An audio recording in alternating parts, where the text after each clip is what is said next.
কি বড় বড় সাপ। এই যেখানে একটা, এই যেখানে একটা, এই যেখানে একটা, দুইটা। বেটারা মাছ খায় খায় ভোম হয়ে গেছে।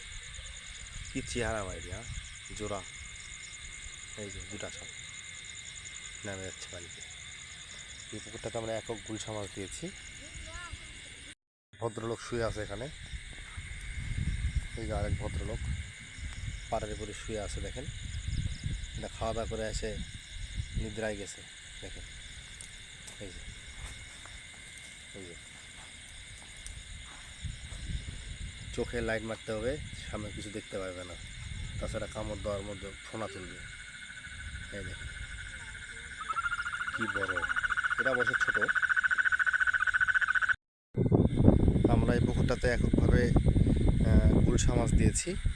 তো গুলশা ট্যাংরা এককভাবে চাষ আগে কেউ করছে কিনা আমার জানা নাই, কেউ করলে করতে পারে, আমি বিষয়টা জানি না, অনভিজ্ঞ। এই জন্য এই বছর আমরা চেষ্টা করছি এই পুকুরটাতে একক গুলশা মাছ দিয়ে দেখব যে আমাদের 60% এই পুকুরটাতে কী পরিমাণে প্রোডাকশন রেট আসে, এফসিআর কত আসে, মাছের গ্রোথ রেট কেমন, এবং একক চাষ করে প্রফিট করা সম্ভব কিনা, এগুলো সব কিছু আমরা আপডেট জানাতে পারবো মাছটা বিক্রি করার পরে। আমরা আগামী 3 মাস পর এই মাছটা 90 দিনের, আর 90 দিন মাছটাকে খাওয়াবো। খাওয়ানোর পরে মাছটা বিক্রি করার সিদ্ধান্ত নেব আমরা, যে মাছটার পরিপক্ক ডিম আসলে আমরা মাছটা বিক্রি করবো। এই যে একটা সাপ, এই যে একটা সাপ দেখেন।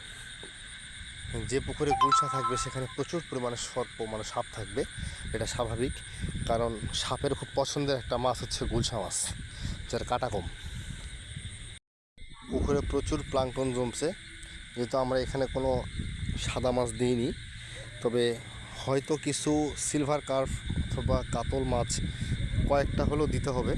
কারণ পুকুরে প্রচুর যে প্রাকৃতিক খাবারটা হচ্ছে, এই খাবারটা খাওয়ার মতো মাছ কিন্তু পুকুরে নাই। কারণ গুলশা মাছ আমরা প্রাকৃতিক খাবারটা খাবে না। এই দেখেন কত বড় একটা সর্প, দেখেন এই যে কত বড় একটা সর্প, এই দেখেন যাচ্ছে। ও মাছ খেতে পেরেছে মূলত।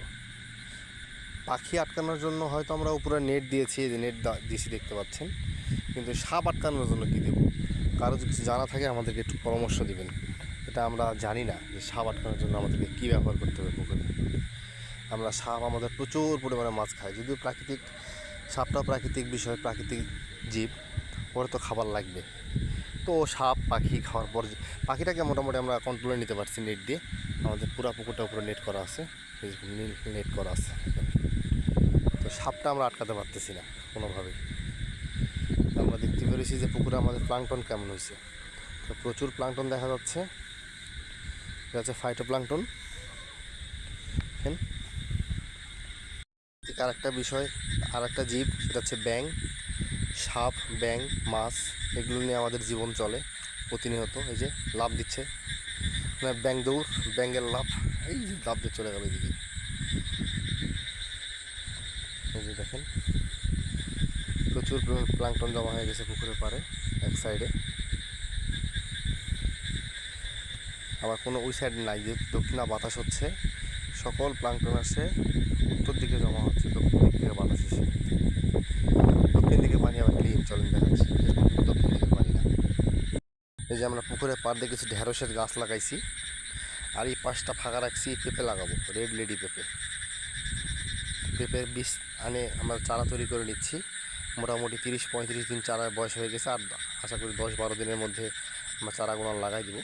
আর এই সাইড দিয়ে লাগাইছি হচ্ছে আমরা একবারে পাড়ের কিনারা দিয়ে লাগাইছি ঢেঁড়সের গাছ। এই যে ঢেঁড়স,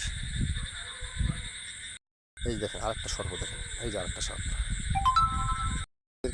আমরা আপনাদেরকে বলছিলাম একটু আগে যে আমাদের দক্ষিণ দিকের বাতাসটা উত্তর দিকে যাচ্ছে, যেন সব প্লাঙ্কটন উত্তর দিকে জমা হয়েছে। আর এই দক্ষিণ দিকের পানি দেখেন, এদিকে কিন্তু প্লাঙ্কটন, এরকম কোনো প্লাঙ্কটন নাই, অনেক হালকা প্লাঙ্কটন আছে। দেখেন আমাদের তাল গাছ, এই যে তাল গাছ, তাল ধরছে। আমরা ভাদ্র মাসে তাল খাবো এই গাছের, এবং সর্বপ্রথম এই গাছের তাল পাখি। এই যে আমরা লায়ের গাছ লাগাইছি এখানে, এই সাইডটাতে লায়ের গাছ আছে আমাদের। দেখেন এই লায়ের গাছটা আমরা বেল গাছের দিকে ঝাংড়া হিসেবে তুলে দেবো পঞ্চিতে। এটা সরি লাউ না, এটা মিষ্টি কুমড়া, এটা মিষ্টি কুমড়া গাছ। এখানেও মিষ্টি কুমড়া গাছ, এটা ঝাংলা দিব, এখানে ঝাংলা দিয়ে তুলে দেবো। এই যে আমাদের পাহাড়, এটা আমাদের পুরোটা হচ্ছে আমাদের পাহাড়, পুকুরের পাহাড়। দেখানোর চেষ্টা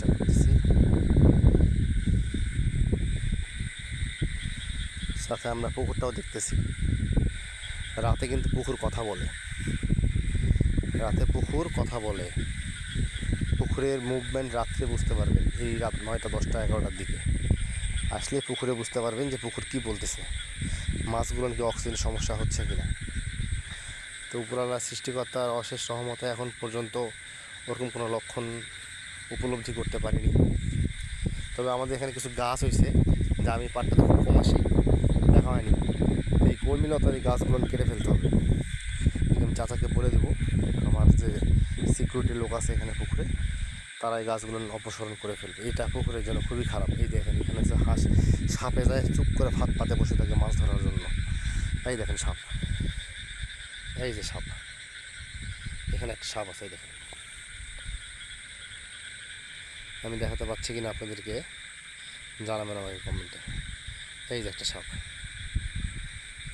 এই যে কলমিলতার কাছে থাকে, এই যে সাপের মাথাটা দেখা যাচ্ছে, এই যে বডি, এইখানে একটা সাপ আছে। এই জঙ্গলগুলোর মধ্যে সাপ লুকায় থাকবে এবং এখান থেকে মাছ ধরে ধরে খাবে। তাও মোটামুটি যতগুলো সাপ দেখলাম 2-4-5 হাজার মাছ নাই হয়ে যাবে আমার পুকুর থেকে, এই সাপের কারণেই। এরা প্রচুর মাছ খায়।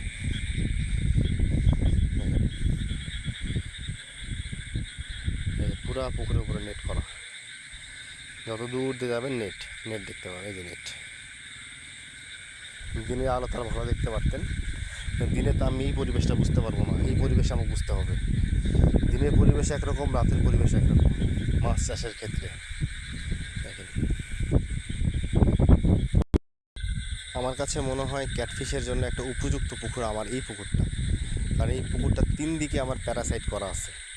এই যে শান, 3 দিকে আমাদের শান দিয়ে বাঁধানো পুকুরটা, দেখেন এই যে শান, এই যে শান পিলার, অর্থাৎ পার ভাঙ্গার কোনো ভয় নাই। এবং পুকুরের পাড়ে কোনো অবাঞ্ছিত কোনো গাছও নাই, আছে কি তালের গাছ। এবং তালের গাছ খুব উপকারী জিনিস, অন্তত বজ্রপাতের সময় খুব উপকার দেয় তালের গাছ।